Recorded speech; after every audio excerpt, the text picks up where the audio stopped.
Puji nama Tuhan, shalom. Shalom. Ada sukacita pada pagi hari ini, amin. Coba yang ada sukacita katakan. Haleluya. Kita berdiri bersama-sama. Saya ingin Bapak Ibu kasih tos kiri dan kanannya. Karena kita sudah kasih tos kepada orang lain. Katakan Tuhan Yesus baik. Amin. Haleluya. Masuk kebaikan dengan hati yang bersyukur. Haleluya. Bersyukur,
kami tahu Tuhan itu akan mengajar setiap kehidupan kami, membawa kami kepada kemerdekaan demi kemerdekaan dalam kehidupan pengiringan kami kepada Tuhan.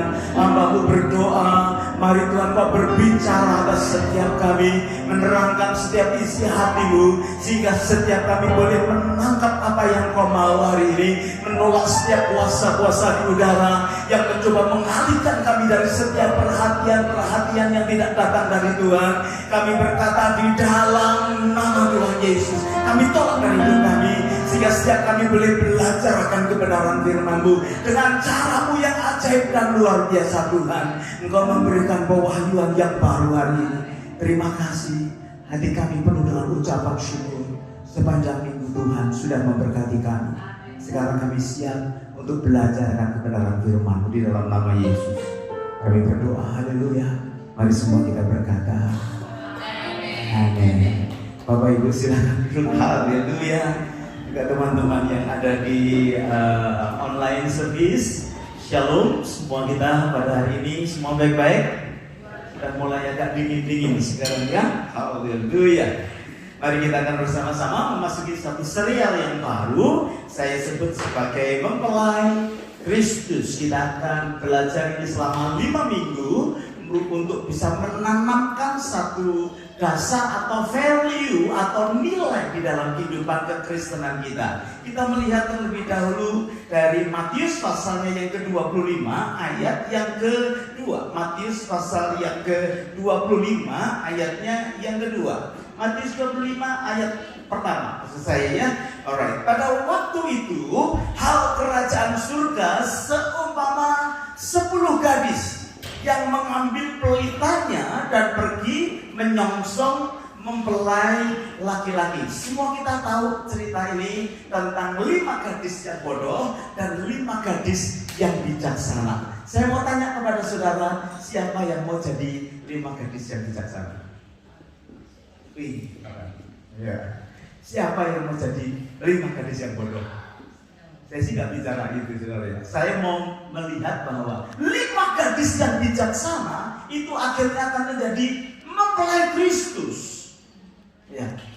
Kita ini sedang dipersiapkan dengan satu value, satu nilai kehidupan supaya kita ini menjadi mempelainya Kristus. Katakan mempelai Kristus.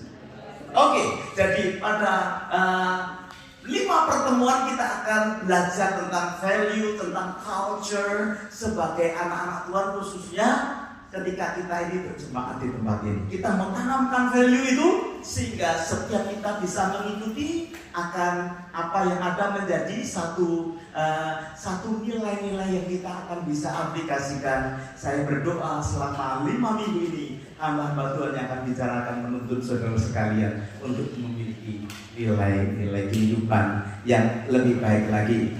Mempelai Kristus, M-nya itu mengasihi dengan segenap hati. Kita butuh akrostikamnya ya. Nanti kita akan pelajari satu persatu bagaimana kita ini memiliki value menjadi seorang yang mengasihi satu dengan yang lain. E-nya excellent, efektif. Nanti kita belajar. Hari ini kita belajar 3 hal.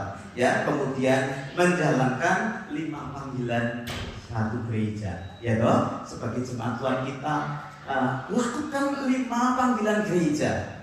Nanti di session yang kedua di pemberitaan yang akan datang, P itu pemberi dampak. Kita ini orang yang harus bisa memiliki nilai value yang bisa menjadi dampak.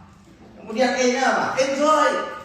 Jadi orang Kristen harus enjoy. Jadi jemaat Tuhan harus enjoy, nggak tegang, saudara. Ya toh? Enjoy dan bisa memiliki ownership.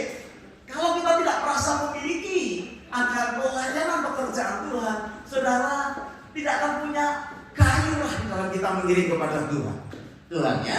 Kemudian lewat doa, itu adalah nafas kehidupan kita sekarang. Ya toh? Banyak berdoa, banyak. Orang berdoa, orang tidak berdoa, tidak. Itu nafas kehidupan kita. Nanti kita akan bahas satu persatu ya, tapi nggak hari ini saudara. Kita bagi 5 minggu ya. Antusias, kita harus antusias. Kita harus memiliki satu ibadah yang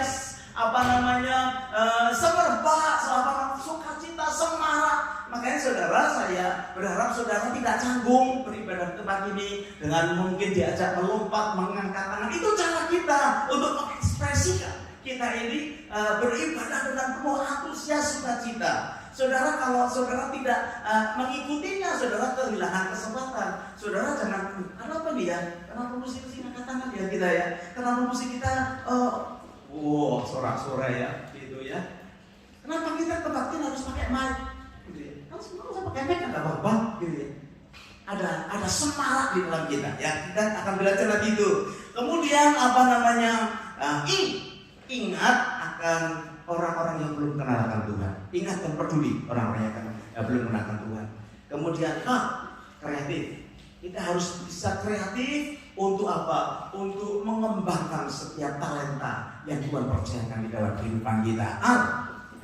Itu kita terus harus meraih akan jiwa-jiwa dimanapun, di marketplace, di tempat saudara studi, di tempat saudara bekerja, ya kita raih jiwa-jiwa. Ada satu ayat berkata begini, rampas mereka dari api. Alkitab itu kalau mengajar anak-anak Tuhan, orang-orang percaya, tidak hanya lemah-lemah, ada keras, rampas itu kan sesuatu yang negatif, tapi untuk jiwa-jiwa, rampas bagi kemuliaan nama Tuhan. Kemudian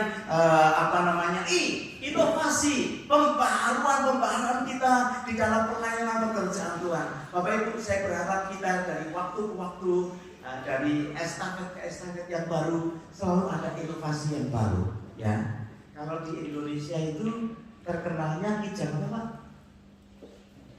Inovasi. Itu dari kata inovasi. Itu selalu kalau keluar pasti ada sesuatu inovasi yang baru dari dari mekanik atau dari tim mereka mengembangkan gitu. Ada inovasi di dalam pelayanan kita, ya ada inovasi di dalam kehidupan keluarga kita. Nanti service yang excellent, kita akan belajar bersama-sama. Kemudian T, ya Kristus. T-nya saya mau tanamkan kepada kita sekalian satu nilai bahwa Tuhan itu selalu yang memulai dan Tuhan selalu yang akan mengakhiri.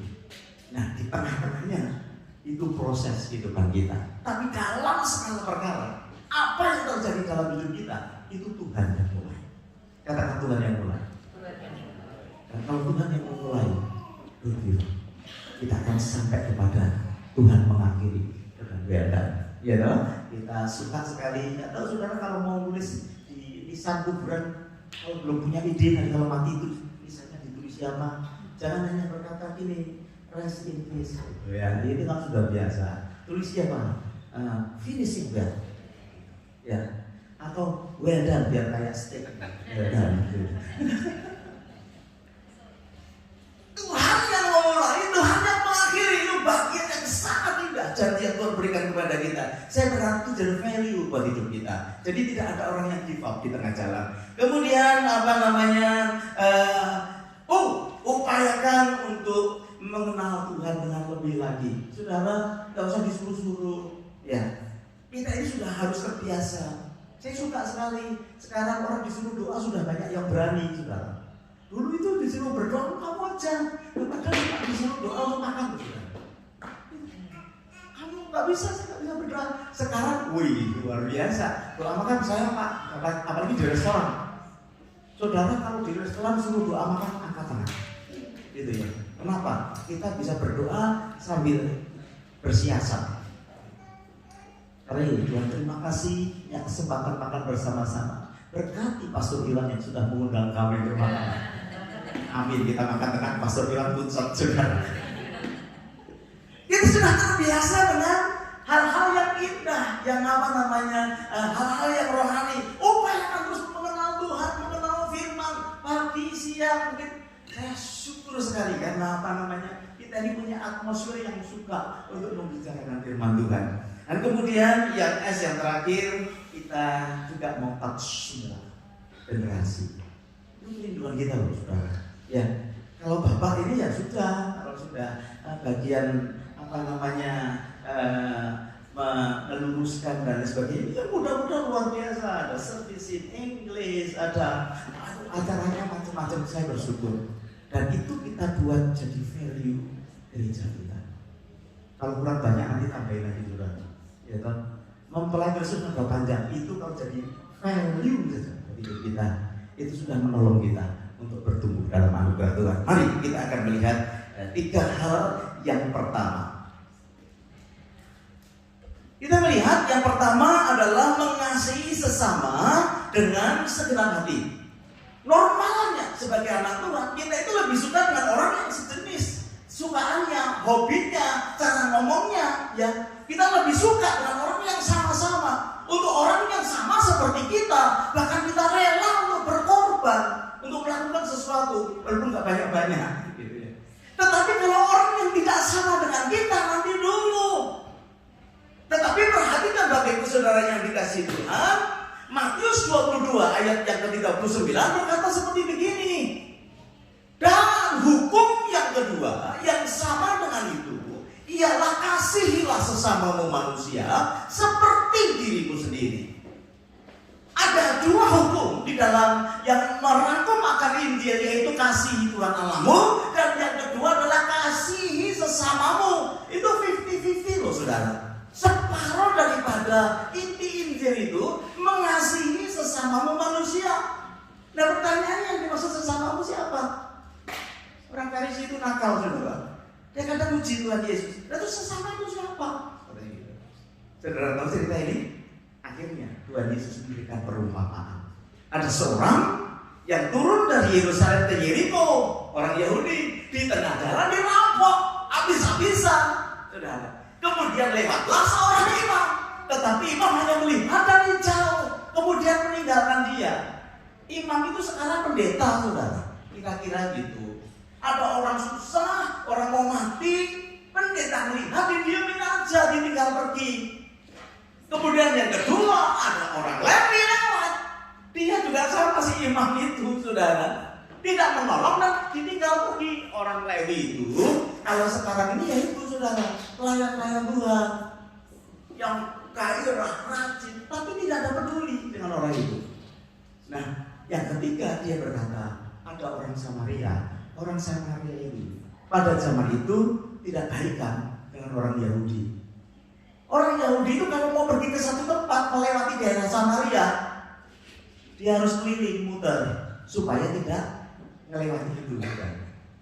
Tapi perhatikan, orang Samaria ini justru menolong orang Yahudi ini, musuhnya atau dikatakan pesaingnya atau rivalnya, dan membiayai semua pengobatan. Kemudian Tuhan Yesus berkata begini, menurut kamu siapa yang disebut sesama manusia? Kalau saya tanya kepada saudara, jawabannya siapa? Hah? Ya karena saudara sudah belajar dari kita. Tapi pada waktu itu saudara, ya, orang Farisi harus mengakui bahwa yang disebut sebagai sesama manusia adalah orang yang mengasihi sesamanya seperti dirinya sendiri. Minggu ini kan kita belajar soal kasih. Ya, di dalam konsep kita belajar soal kasih luar biasa. Karena ayat ini kita berkata, kita sebagai anak Tuhan harus mengasihi sesama kita, mengasihi orang lain. Siapa yang tidak setuju kita mengasihi semua orang? Dengar ya? Semua kita setuju ya? Ya rata sedikit. Siapa yang setuju kita harus mengasihi? Baik, mantap, luar biasa. Nah sekarang kita harus mengambil satu prioritas. Apakah semua orang tidak bisa kasih sekaligus? Kalau kita harus mengasihi, siapa dulu yang kita kasihi? Kan persoalannya begitu. Ya. Paulus, Petrus itu memberikan satu indikasi dan pengajaran yang luar biasa. Mari kita lihat Galatia pasal 6 ayat yang ke-10 katakan begini. Galatia pasal 6 ayatnya yang ke-10.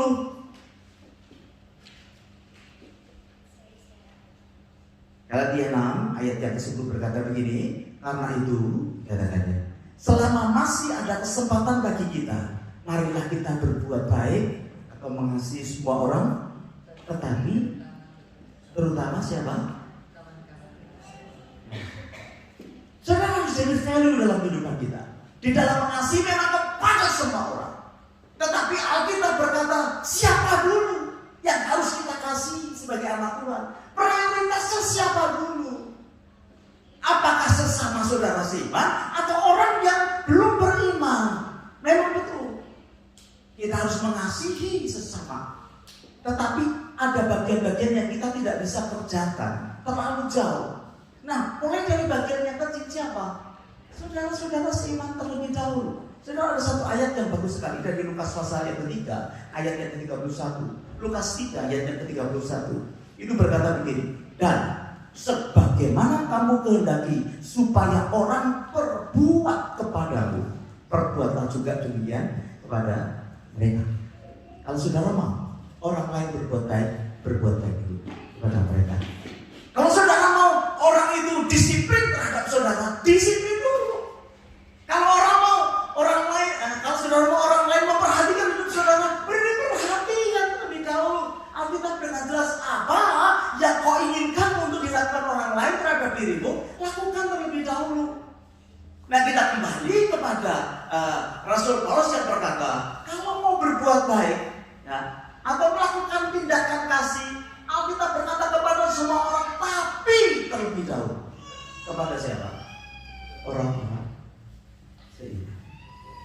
Bapak Ibu, ini seringkali terjadi satu miss yang luar biasa kalau kita tidak memegang value kasih. Banyak orang yang lebih mengasihi orang yang belum di dalam Tuhan, melebihi daripada orang yang sudah di dalam Tuhan.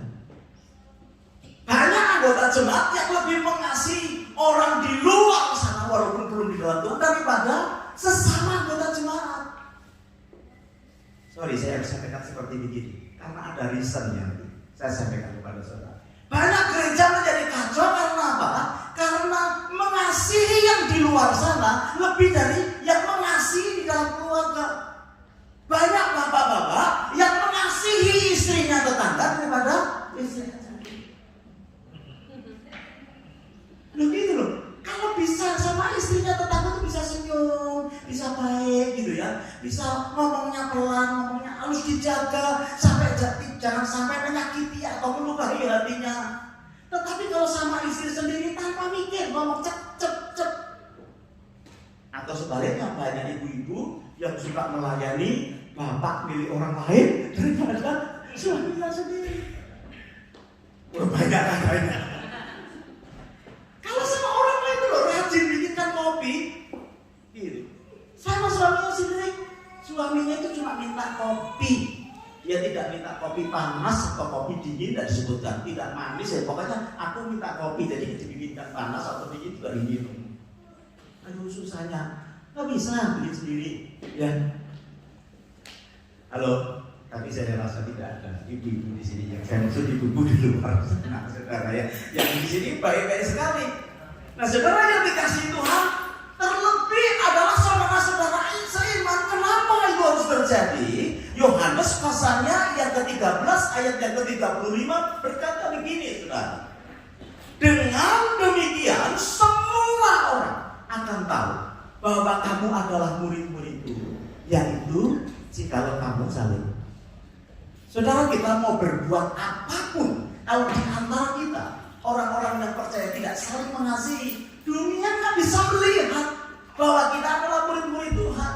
Apapun yang saudara kerjakan, upayakan untuk orang-orang yang belum mengenal kepada Tuhan, untuk datang kepada Tuhan. Kalau hidupmu dan hidupku tidak memprioritaskan kasih kepada teman-teman seiman, itu akan menjadi halangan buat kita untuk memberitakan Injil. Hebat ya. Tuhan itu ada, God is love. Kita berkata ya, Tuhan itu kasih dan Dia mau menunjukkan kasihnya melalui saudara dan saya. Ini sebabnya mari kita belajar ya. Di tempat ini kita belajar menjadi value di dalam kehidupan sidang jemaat. Di tempat ini terlebih memperhatikan, memberkati satu dengan yang lain. Saudara, seringkali kita ini terlalu ideal sekali. Ya, melakukan sesuatu yang ideal untuk yang di luar sana. Padahal buat Tuhan, saudara dan saya ini adalah jadi satu contoh untuk jadi magnet. Ketika orang lain melihat kita, orang lain saling mengasihi satu dengan yang lain di tempat ini, orang jadi tertarik. Kemudian dia datang kepada Tuhan. Nah, Bapak Ibu Saudara yang dikasihi Tuhan, yang pertama mengasihi sesamamu dengan segenap hati. Yang kedua, value yang kita akan buat yaitu adalah berdampaklah, ya, menjadi excellent. Saya lihat terjemahan excellent di salah satu translation adalah menjadi lebih bagus di dalam kualitas. Kita taruh ya dalam hidup kita ini supaya kita itu bisa menjadi orang yang lebih bagus, lebih efektif di dalam kualitas kita. Matius 5 ayatnya yang ke-41 berkata seperti begini. Dan siapapun yang memaksa kau berjalan, dipaksa. Dan siapapun yang memaksa kau berjalan sejauh 1 mil, berjalan bersama dia berapa? 2 mil. Ya. Ekstra mile. Dipaksa. Kita dipaksa. Dipaksa pun kita ini mau. Karena apa? Mau service excellent. Mau melakukan sesuatu sikap yang excellent. Ya. Daniel itu punya excellent spirit di dalam hidupnya. Nah, mari kita taruh hidup kita ini juga begitu. Actionnya apa? Actionnya gini. Apa namanya? Dalam setiap kali pertemuan, usahakan datang early. Lebih cepat dari biasanya. Meeting, saudara kayak di tempat ini, saya berharap value ini kalau kita kerjakan dalam hidup kita, di marketplace pun itu akan juga menolong hidup saudara. Ya, ada pertemuan rapat atau apa, datang 5 menit atau 10 menit sebelumnya. Ke tempat kerja, datang lebih early daripada jam biasa. Masuk jam 7 kurang 5. Jam 7 kurang 10. Ya. Jadi saya bilang sama istri saya, jangan mepet-mepet kalau pergi gitu ya. Nanti apa sih ada yang ketinggalan dan lain sebagainya gitu ya. Mepet-mepet gitu. Sampai hampir setiap saat saya tanya, gimana? All good? Tidak terlambat? Oh enggak gitu. Tapi kadang juga, oh ya, so dia terlambat, kalau tidak kita orang terlambat, betul ya? Karena dia ada rekan gerombolannya yang berangkatnya sama-sama. Lebih sedikit kenapa? 5 menit lebih early, ya siap 10 menit lebih early kan bisa ngopi bersama dulu. Seringnya dipepetin pas gitu. Terus akhirnya kasih report, aduh terlambat. Tadi di Beachwood macet jalannya lagi ya, gitu ya. Macet. Nah saudara, itu action dalam hidup kita. Hal yang sama juga. Persiapan berapa banyak suami istri di gereja ini yang selalu kalau ke gereja berkelahi. Selesainya di depan pintu gerbang. Gara-garanya cuma satu. Kalau nggak lakinya, perempuannya yang siap-siap telat. Gitu loh. Sering kali begitu. Dan jadi nggak enak. Maka ada kiat-kiat dari pastor Greg, kiat dari pastor Iwan. Oh, pokoknya jangan sampai berkelahi di hari Minggu. Terlambat, tidak terlambat, pokoknya kita happy. Kalau mau berkelahi nanti hari Senin, katanya gitu saudara. Takut kehilangan berkat. Saudara, lakukan ekstra mile lebih daripada itu. Katakan amin. Iya gitu. Pagi-pagi tambah 5 menit lebih early. Gitu. Nah sampai di sini, 5 menit lebih early, masih bisa bikin kopi dan lain sebagainya. Kalau nggak ada ya, saudara bisa duduk, berdoa dan lain sebagainya. Atau saudara yang dikasih Tuhan, extra mile itu luar biasa ya. Kenapa sih kita harus selalu doing extra mile? Yang pertama saudara, extra mile itu membuat kita tuh feeling better, feel good gitu. Rasanya enak gitu. Biasanya kalau yang terlambat, penyebabnya biasanya saya, saudara ya. Dan udah, Ibu Iin sudah manyun di dalam, ya. Tidak apa-apa lah, sekali-sekali pemimpin datang terlambat kan kata dia. Dia akan sangat happy kalau kita datang ke sini di pintu gerbang belum ada mobil. Itu sangat happy. Nah, itu mengusik saya, saudara. Ya, kadang-kadang saya ingin terlambat juga, bukan karena pengen, tapi karena persiapan juga belum selesai dan lain sebagainya. Pernah saya katakan kunci gereja kepada semua jemaat dan sudah sekian tahun tidak ada yang mau ambil itu.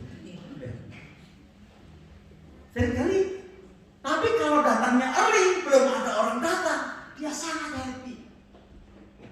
Itu bikin feel good, feel good. Itu kalau kita ini doing extra mile. Nah, extra mile itu juga membuat kita ini bisa push our ministry, bisa mendorong pelayanan kita. Ya, coba aja, lakukan sesuatu. Ya, tidak usah disuruh ada sampah kotor diambil, itu extra mile. Tidak usah disuruh melakukan sesuatu, itu bikin ministry kita ini dipercepat dan luar biasa. Ya, yang ketiga, kenapa kita mesti extra mile? Itu membuat kita ini improve. Ya, saudara, kalau saudara mau maju di perusahaan pun saudara harus doing extra mile. Tidak usah minta dibayar. Nanti tiba-tiba bosnya senang diajari yang lain, bosnya lihat diajari yang lain. Nanti giliran kenaikan pangkat sudah terpilih, karena saudara bisa 1, 2, 3 hal yang baru. Ya, selalu improve skill dalam kehidupan kita. Yang keempat itu biasanya bisa dipakai untuk fix the mistake. Kalau saudara mengerjakan sesuatu, itu extra mile. Saudara mudah sekali kalau saudara salah membetulkan dengan cepat.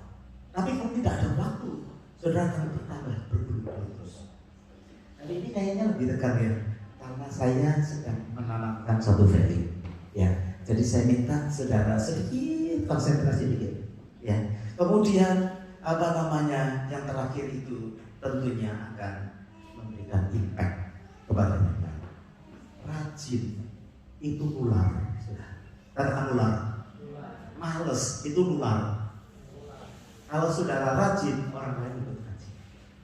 Saya bersyukur untuk beberapa orang di antara saudara yang sangat rajin, nular ke yang lain. Kalau untuk yang males, saya doakan supaya rajin. Amin. Berkatalah supaya kita ini bisa dipimpin menjadi seperti 5 gadis yang bijaksana. Yang terakhir adalah menjalankan 5 panggilan gereja. Kalau saudara belajar dari Kisah Para Rasul pasal 41 sampai 47 nanti dibaca di rumah, itu seharusnya yang kita harus buat sebagai anak-anak Tuhan. Ada 5 P. P pertama itu penyembahan. Saudara yang dikasih Tuhan, penyembahan itu akan memberikan kita ini suatu suasana yang kita bisa mengalami kuasa yang datang daripada Tuhan. Ya. Karena kita sudah tidak butuh perantara lagi. Kita bisa datang, ini privilege buat kita. Kalau saudara siap menyembah Tuhan, itu langsung masuk saudara di dalam hadirat Tuhan, dan saudara memiliki relationship, hubungan kembali dengan Tuhan, dan itu mendatangkan kuasa dan mujizat di dalam kehidupan kita. Itu akan membangun relationship. Ingat baik-baik ya, di dalam pengiringan kita kepada Tuhan, yang paling penting itu adalah hubunganmu dengan Tuhan. Jangan ada yang bisa merusak. Kita bisa mungkin jatuh miskin, tetapi selama engkau masih punya hubungan dengan Tuhan, Tuhan akan melihat. Gitu. Karena gini, ranting itu harus melekat kepada sarang, atau ranting harus melekat kepada pokoknya. Saudara, kalau kita ini melekat, mau kering nanti tiba-tiba vitamin muncul dan saudara akan berbuah lagi. Ya. Kalau ada sesuatu yang merusak hubunganmu dengan Tuhan, cepat-cepat dibereskan. Di dalam kehidupan kita, di dalam berjemaat juga begitu, saudara. Jangan ada yang membuat hubungan kita retak. Ya, hoak, fitnah, gitu ya, gosip. Saudara, jangan ditanggapi. Apalagi hubungan kita dengan Tuhan. Yang biasa merusak hubungan kita dengan Tuhan apa? Halo? Apa? Dosa. Saudara, kayak apapun saudara mau lakukan, kalau ada dosa, saudara harus bereskan. Dosa kecil, dosa besar, dosa kering, dosa basah, saudara. Karena itu akan merusak hubungan. Kalau kita lepas dari hubungan dengan Tuhan, maka kita akan mengalami kematian secara rohani. Nah, Bapak Ibu sudah dikasih Tuhan, penyembahan itu penting, baik secara korporat maupun secara pribadi. Yang kedua itu kita sebut sebagai persekutuan.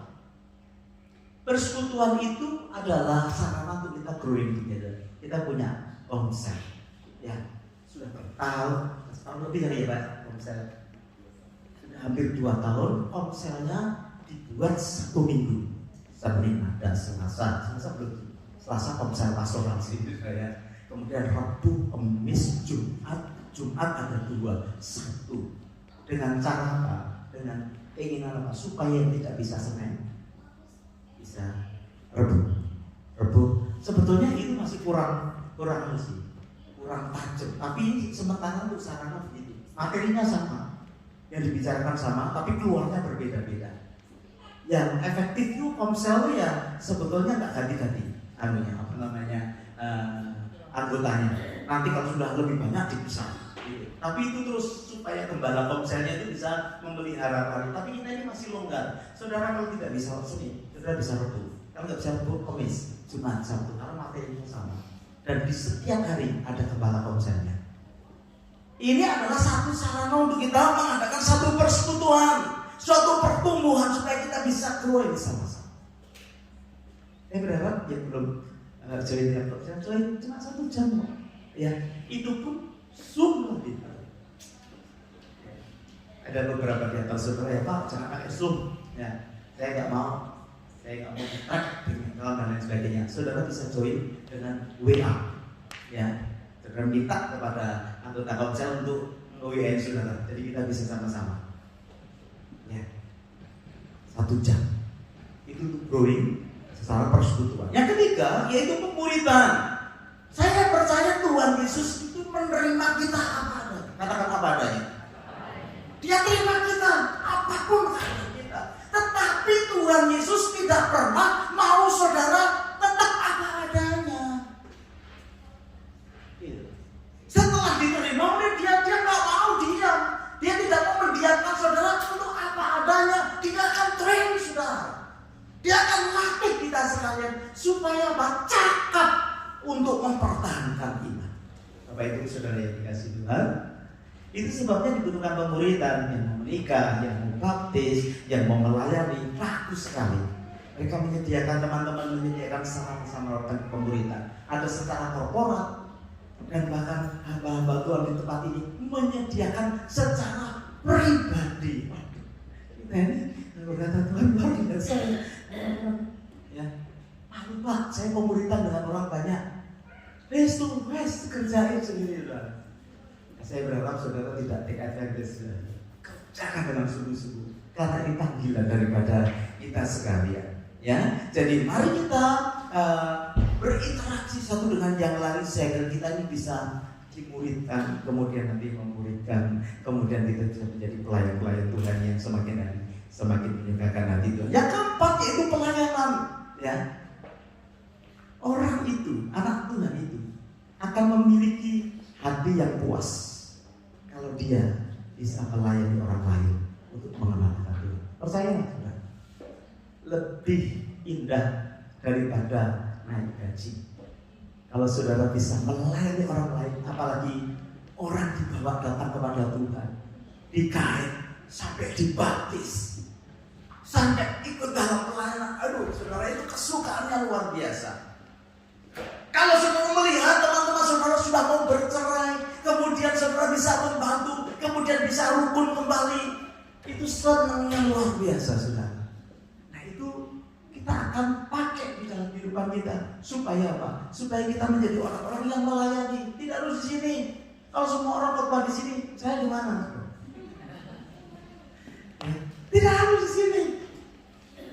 Kalian, saudara. Tapi kita bisa melayani dalam banyak hal. Saya percaya itu adalah bagian yang harus kita kerjakan yang terakhir, yaitu penginjilan. Tapi ibu saudara yang dikasih Tuhan, walaupun kita ini rasanya mungkin tidak mampu atau bagaimana, tapi saudara harus menjalankan. Kita harus menjalankan panggilan gereja. Penginjilan mengajak orang lain untuk mengenal Kristus. Very good. Sampai orang kenal Kristus. Kemudian orang itu menjadi jemaat satu gereja lokal, kemudian menjadi jemaat yang komit. Tidak hanya jemaat saudara, tapi jemaat yang komit. Ya, kita berharap sih ada orang-orang yang bertumbuh mengakar, gitu ya, dengan kuat, bahkan sampai bisa dimuridkan dan menjadi pemimpin di saat yang akan datang. Bapak Ibu, kita dengan senang hati akan memberikan tongkat estafet di dalam leadership, di dalam pelayanan dan lain sebagainya. Perlu orang-orang yang siap dipakai oleh Tuhan. Amin. Ayat yang terakhir, mari kita akan lihat Matius 28 ayat 19 dan 20. Saya minta para Bapak Ibu bisa bersama-sama ke atas dan kita akan berdoa bersama-sama. Matius pasalnya yang ke-28 ayat yang ke-19 dan 20. Kita baca sama-sama ya. Matius 19 ayat 28. Matius 28 ayat 19 dan 20. 2, 3. Karena itu pergilah, jadikanlah semua bangsa murid dan baptislah mereka dalam nama Bapa dan Anak dan Roh Kudus, dan ajarlah mereka melakukan segala sesuatu yang telah kuperintahkan kepadamu, dan ketahuilah aku menyertai kamu senantiasa sampai sudah. Kita bagi bersama-sama. Kita berdoa ketika value ini kita bawa di hadapan Tuhan. Yang penuh dengan kasih, berlebih kasih kepada saudara-saudara seiman. Tanamkan itu. Jangan kau menunjukkan kasih kepada orang lain lebih daripada keluarga kita, lebih daripada seorang orang-orang beriman. Mereka akan melihat semua orang beriman aja saling berkelahi. Apa yang mungkin diri? Bagaimana kita bisa mengendalikan diri supaya teman-teman yang mengenal Tuhan lebih jalan lagi? Kita serahkan ego kita ke dalam tangan Tuhan kali. Dan berdoa juga supaya kita menjadi orang-orang yang excellent dalam segala sesuatu Bapak Ibu. Dan itu akan membuat kehidupanmu semakin maju di dalam Tuhan. Dan yang terakhir, jangan lupa lakukan panggilan gereja. Buat apa artinya kita sukses di atas muka bumi ini, tapi kalau tidak terpakai bagi pekerjaan Tuhan, layani bagi kemuliaan nama Tuhan. Doa sama-sama. I surrender all, dan izinkan Tuhan menjamah hidupmu saat ini.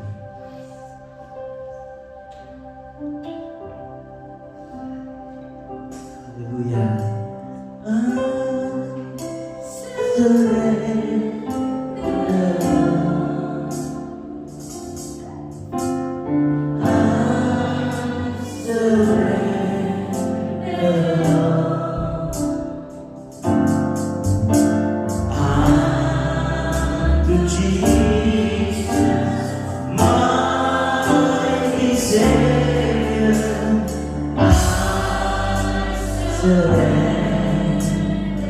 Saya ingin berdoa buat saudara yang menunjukkan kasih semakin kuat di dalam hidup.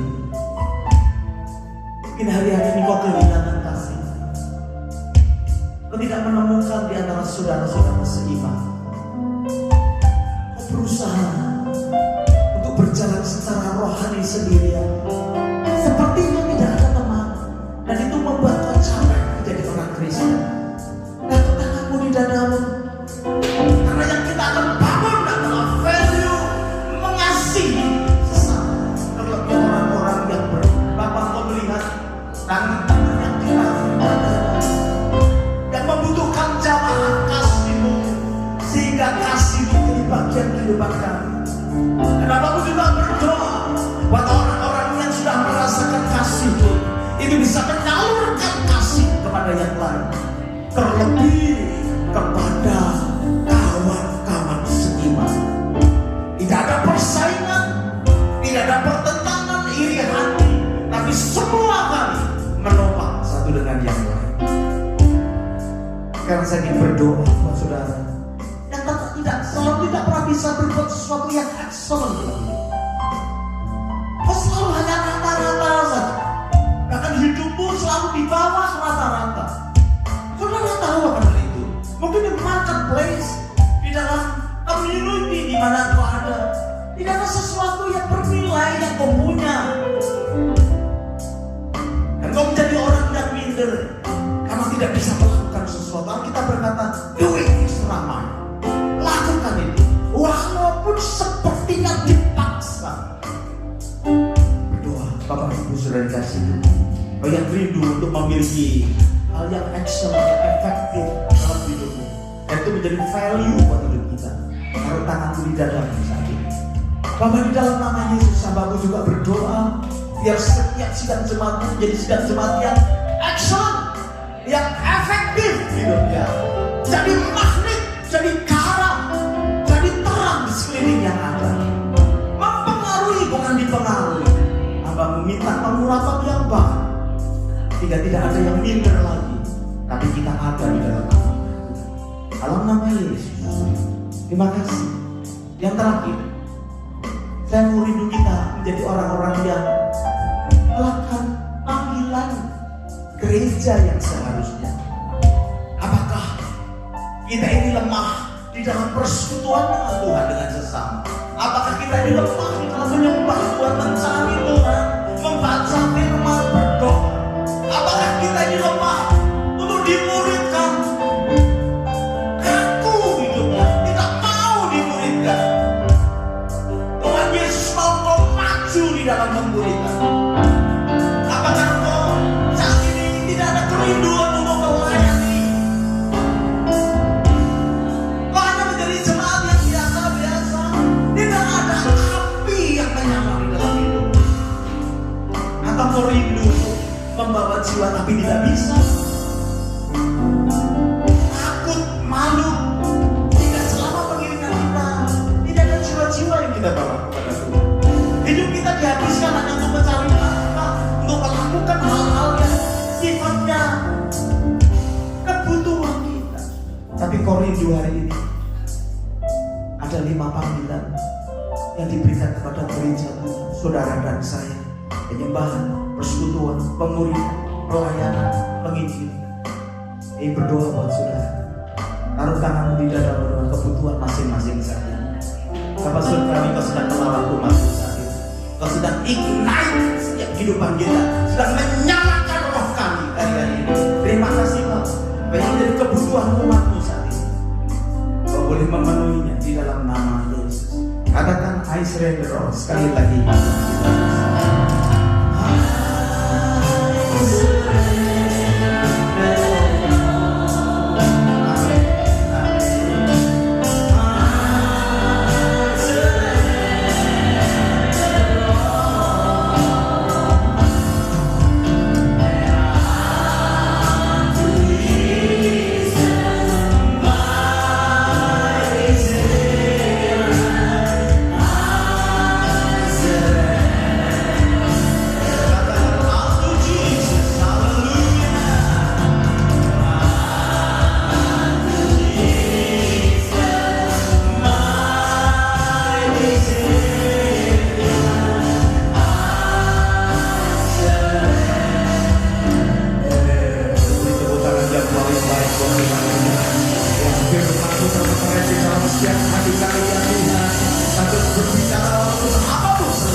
Yang mengasihi seluruh sidang jemaatku di dalam nama Yesus.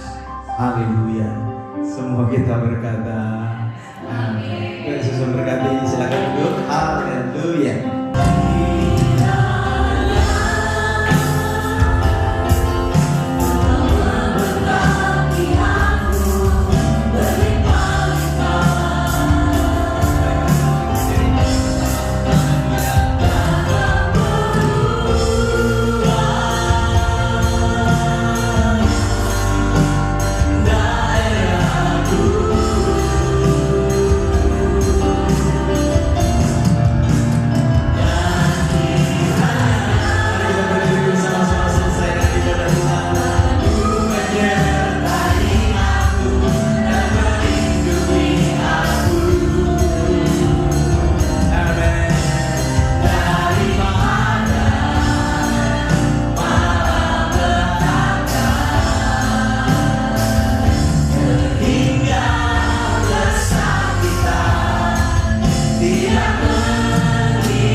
Kita sebelum berdoa menutup, saya ingin memberikan apresiasi kepada Bapak Ibu daripada saudari kita Yuli dan Inge. Mereka luar biasa menunggu anaknya nih karena pandemi belum bisa pulang. Bapak Yulianto dan juga Ibu Endang. Mereka itu anniversary ke 50 tahun. Ada yang sudah menikah 50 tahun. Ada yang belum menikah? Bisa nanti tanya-tanya bagaimana sih caranya bisa tahan lama. Saya ketemu sama kakek nenek. Kakeknya umurnya 92, neneknya umurnya 89. Masih sayang Pak. Saya bilang umur sampai begini, rahasianya apa sih? Saya tanya sama si nenek. Rahasianya apa kok bisa awet nikah sampai kakek nenek 92 dan 89. Si neneknya sambil malu-malu begini. Suami saya itu pendiam, gak banyak omong. Terus ditunjukkan fotonya pas lagi ganteng. Ini foto yang lagi ganteng disimpan. Si kakek itu sekarang sudah kena Parkinson. Meler sana, meler sini.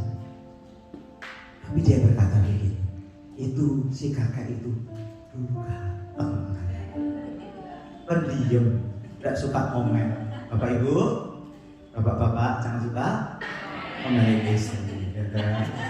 Gitu. Nah saya tanya sama kakeknya, loh kek, kok bisa sih tahan sampai lama begini kawin sama si nenek? Dia berkata begini, nenek itu baik sekali sama saya, merawat saya. Buktinya saya sakit gini kan, nenek nggak kawin lagi. Karena apa? Udah nenek sudah mau kawin lagi. Itu rawat sekali. Serius. Ini kakek nenek temannya buling-buling gitu. Betul-betul saya wawancara gitu.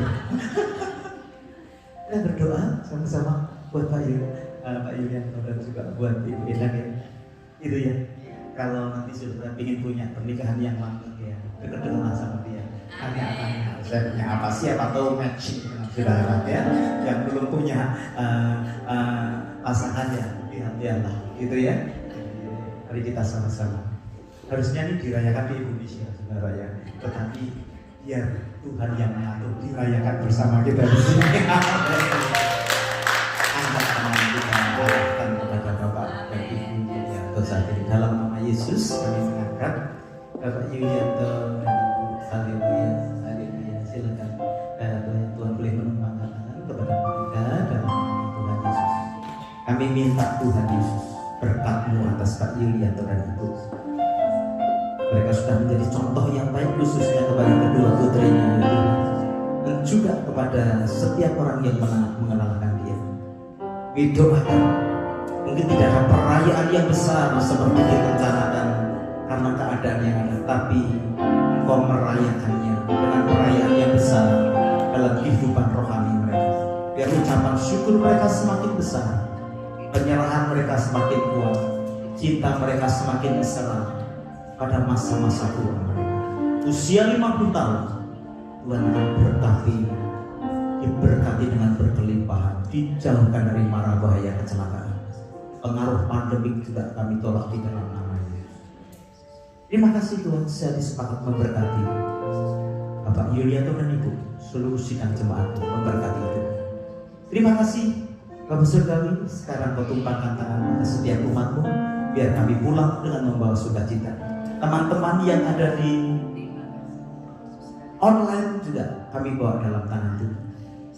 Dan saat ini Bapak Ibu Saudara yang dikasih Tuhan, pulanglah dengan membawa berkat yang besar dari Allah Bapa, cinta kasih dari Tuhan kita Yesus Kristus, dan persekutuannya di dalam Roh Kudus menyertai Bapak Ibu Saudara sekalian mulai sekarang akan sampai selama-lamanya. Semua kita berkata, amin.